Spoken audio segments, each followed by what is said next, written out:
कोणतीही जमीन खरेदी विक्री हा मुळातूनच काहीसा क्लिष्ट आणि किचकट प्रकार आहे. कारण कोणत्याही जमिनी खरेदी विक्री करताना अनेक अनेक बाबींची तपासणी करणं, पडताळणी करणं हे अत्यंत महत्वाचं असतं.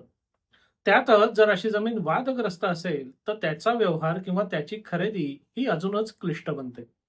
आता सगळ्यात पहिले वादग्रस्त ह्या गोष्टीचा आपण अर्थ किंवा या शब्दाचा नीट अर्थ समजून घेतला पाहिजे. आता वादग्रस्त याचा आपण दोन दृष्टिकोनातून विचार करू शकतो. एक म्हणजे एखादी मालमत्ता आहे आणि त्या मालमत्तेसंदर्भात सहहिस्सेदारांमध्ये, सहमालकांमध्ये, शेजारी लोकांमध्ये किंवा काही लोकांमध्ये वाद आहे. पण केवळ वाद असल्याने त्या मालमत्तेवर फार काही विशेष बंधनं येतात अशातला भाग नाही. पण दुसरा कंगोरा किंवा पुढचा महत्वाचा टप्पा म्हणजे एखाद्या मालमत्तेबद्दल असा एखादा वाद असणं आणि असा एखादा वाद न्यायालयात पोचणं आणि न्यायालयात प्रलंबित असणं. हा दुसरा टप्पा जो आहे तो जास्त धोकादायक आहे. केवळ एखाद्या मालमत्तेबद्दल काही लोकांमध्ये वाद आहे, पण त्यांनी कोणत्याही न्यायालयात कोणतंही प्रकरण दाखल केलेलं नसेल, तर अशा मालमत्तेचा व्यवहार तुलनेने कमी धोकादायक असू शकतो. पण जेव्हा एखाद्या मालमत्तेसंदर्भातला वाद असतो आणि तो वाद न्यायालयात पोचून न्यायालयात प्रलंबित असतो, तेव्हा आपल्याला अधिक काळजी घेण्याची गरज असते. आपल्या सगळ्यांनाच कल्पना आहे, की जेव्हा एखाद्या मालमत्तेसंदर्भात कोणत्याही न्यायालयात कोणताही वाद दाखल केला जातो, तर वाद दाखल केल्यापासून लीज पेंडन्स हे तत्व लागू होतं. आता लीज पेंडन्स म्हणजे अगदी साध्या सोप्या भाषेत सांगायचं झालं, तर एखाद्या वादाचा विषय असलेली मालमत्ता आणि त्या मालमत्तेचा व्यवहार हा त्या वादातील न्यायालयीन अंतिम निकालाच्या अधीन असतो. म्हणजे एखाद्या जमिनीसंदर्भात एखादा दावा दाखल असेल आणि तो दावा दाखल झाल्यानंतर तुम्ही त्या मालमत्तेचा व्यवहार जर करत असाल, तर त्या मालमत्तेचा व्यवहार, त्या दाव्याचा जो काही बरा वाईट निकाल येईल, त्याच्यावर अवलंबून असतो आणि त्या निकालाचे बरे वाईट परिणाम त्या मालमत्तेवर आणि त्या व्यवहारावर होत असतात. हे एकदा लक्षात घेतलं, की आपल्याला वादग्रस्त जमीन घेणं हे धोकादायक आहे, हे अगदी निश्चितपणे पटतं. पण त्यातही गंमत अशी असते, की जे या क्षेत्रातच आहेत किंवा जमिनी विक्री, जमिनी खरेदी हाच ज्यांचा व्यवसाय आहे किंवा ज्यांचा हा सततचा भाग आहे, त्यांना सर्वसाधारणतः अशा मालमत्ता खरेदी विक्री करण्यात जास्त रस असतो. याचं कारण असं, की एखाद्या मालमत्तेत जर वाद नसेल, तर त्याची सहसा बाजार किंमत ही जास्त असते आणि कोणत्याही मालमत्तेसंदर्भात जेव्हा एखादा वाद वगैरे तयार होतो, तो न्यायालयात पोहोचतो, तेव्हा त्याची बाजारातली किंमत ही कमी-कमी होत जाते आणि मग ती जमीन तुलनेने स्वस्तात एखाद्या व्यक्तीला मिळून जाते.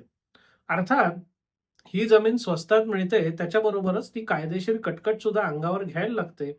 पण त्या कायदेशीर कटकटीचा एकंदर सगळ्या बाजूनी जर अंदाज घेतला, अभ्यास केला, तर त्याच्या अनुषंगाने आपण ठराविक मर्यादेपर्यंतचा धोका पत्करायचा की नाही पत्करायचा, हे अशा व्यक्तींना ठरवता येतं, ज्याला इंग्रजीमध्ये कॅल्क्युलेटेड रिस्क असं म्हणतात. मग आता प्रश्न येतो, की एखाद्या मालमत्तेसंदर्भात जर दावा दाखल आहे, तर त्या मालमत्तेचा व्यवहार करता येतो का नाही करता येत? आता ह्या प्रश्नाचं उत्तर शोधण्याकरता आपल्याला त्या दाव्यामध्ये नेमकं काय झालंय, आजपर्यंत काय-काय झालंय, हे बघणं आवश्यक असतं. कारण सर्वसाधारणतः कोणताही दावा दाखल झाला, की दाव्याबरोबरच तात्पुरता मनाई हुकूम म्हणजे टेम्पररी स्टे मागण्यात येतो आणि त्याच्यानंतर दाव्याच्या अंतिम निकालाबरोबर कायमचा स्टे आणि त्याच्या संदर्भातला निकाल येतो.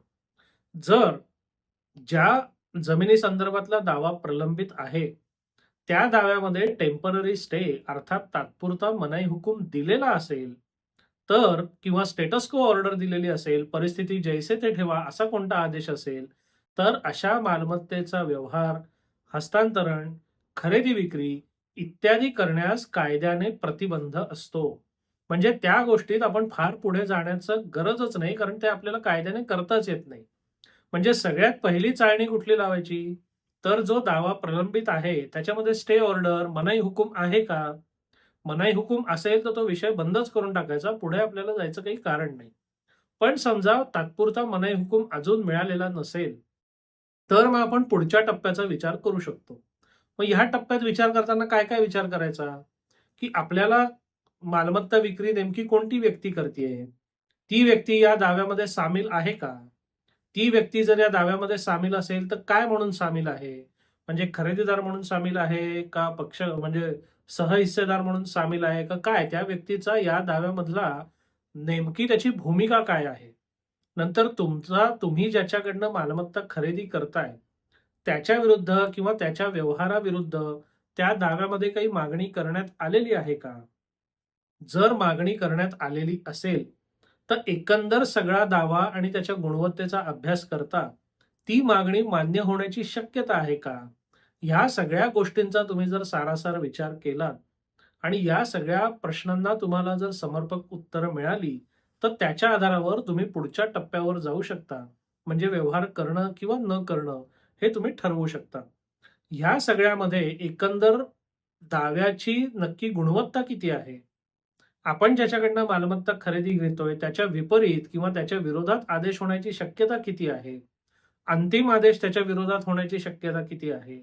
दाव्यामध्ये काही कायदेशीर त्रुटी आहेत का? त्या त्रुटींचा अभ्यास करून त्याचा फायदा घेऊन आपल्याला दावा निकाली काढता येणं शक्य आहे का? या सगळ्या गोष्टीचा सांगोपांग विचार करणं गरजेचं असतं. त्या बाबतीत तुम्ही तुमचे वकील किंवा कायदेशीर सल्लागार यांचं मार्गदर्शन घेऊ शकता आणि या सगळ्या अभ्यासानंतर तुमचा जो व्यक्ती आहे, जो मनुष्य तुम्हाला जागा विकतोय, त्याच्या दृष्टिकोनातनं ह्या दाव्याची गंभीरता किती? या दाव्यामध्ये त्याच्या विपरीत आदेश होण्याची शक्यता किती? या प्रश्नांची उत्तरं तुम्हाला मिळतील. आणि या प्रश्नांची उत्तरं एकदा तुम्हाला मिळाली, की जो काही संभाव्य धोका आहे, तो आपण धोका पत्करायचा का नाही पत्करायचा हे तुम्ही ठरवू शकता. नंतर विवादग्रस्त जमिनींसंदर्भात अजून एक महत्त्वाचा मुद्दा असतो, तो म्हणजे ताब्याचा. जमीन खरेदी विक्रीमध्ये 2 गोष्टी महत्त्वाच्या असतात. एक कागदपत्र आणि दुसरा ताबा. आणि त्या जमिनीचा पुरेपूर उपभोग किंवा उपयोग घेण्याकरता आपल्याला कागदोपत्री आणि प्रत्यक्ष कब्जे वहिवाटीत जमीन असणं अत्यंत गरजेचं असतं. त्यामुळे तुम्ही ज्या व्यक्तीकडनं मालमत्ता घेत आहात, त्याच्याकडे कागद आहेत, का ताबा आहे, का कागद आणि ताबा दोन्ही आहे, याच्यावर सुद्धा तुमचा तो निर्णय अवलंबून आहे. कारण नुसता कागद किंवा नुसता ताबा जर तुम्हाला मिळत असेल, तर ते काहीसं अर्धवट होतं. मग असा अर्धवट व्यवहार करायचा का? तसा सुद्धा व्यवहार काही ठिकाणी केला जातो. अगदी केला जातच नाही अशातला काही भाग नाहीये. पण अर्धवट व्यवहार करायचा आणि मग तो व्यवहार पूर्णत्वास नेणं शक्य आहे का? पूर्णत्वास जर नेणं शक्य असेल, तर त्याला किती वेळ लागेल, किती मेहनत लागेल, किती पैसा लागेल, या सगळ्या गोष्टींचं आपल्याला गणित मांडायला लागतं. आणि या सगळ्या गोष्टींचं गणित मांडून जर ते तुम्हाला लाभदायक, फायदेशीर सौदा वाटत असेल, तर तुम्ही तसा सौदा करू शकता. पण एक कायम ध्यानात ठेवा, किंबहुना 2 महत्त्वाच्या गोष्टी कायम ध्यानात ठेवा. एक म्हणजे जर न्यायालयाचा मनाई हुकूम किंवा स्टे ऑर्डर असेल, तर व्यवहार करता येत नाही, त्या भानगडीत पडायचं नाही. जर स्टे ऑर्डर नसेल, मनाई हुकूम नसेल, तर एकंदर दाव्याची गुणवत्ता, दाव्याच्या अंतिम किंवा तात्पुरत्या आदेशाच्या अनुषंगाने तुम्ही केलेला अभ्यास, तुमचं मूल्यमापन आणि संभाव्य धोका या सगळ्यांचा तौलनिक अभ्यास करून तुम्ही अंतिम निर्णय घेऊ शकता. सर्वसामान्य नागरिकांच्या दृष्टिकोनातनं जर सांगायचं झालं, तर सर्वसामान्य नागरिकांनी या भानगडीत पडू नये. जे लोक या क्षेत्रात कार्यरत आहेत, ज्यांचं कामच हे आहे, त्यांना अशा व्यवहारांमध्ये उडी मारायला तसा धोका कमी असतो किंवा ते धोका पत्करायला तयार असतात.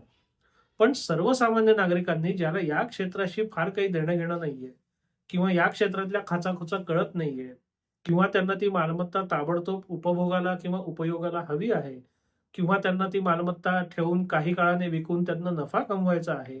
अशा लोकांनी या वादग्रस्त जमिनींच्या व्यवहारात न पडणं जास्त श्रेयस्कर ठरेल. आपल्याला हा विषय कसा वाटला? आपल्याला हा व्हिडिओ कसा वाटला? अवश्य कळवा. धन्यवाद.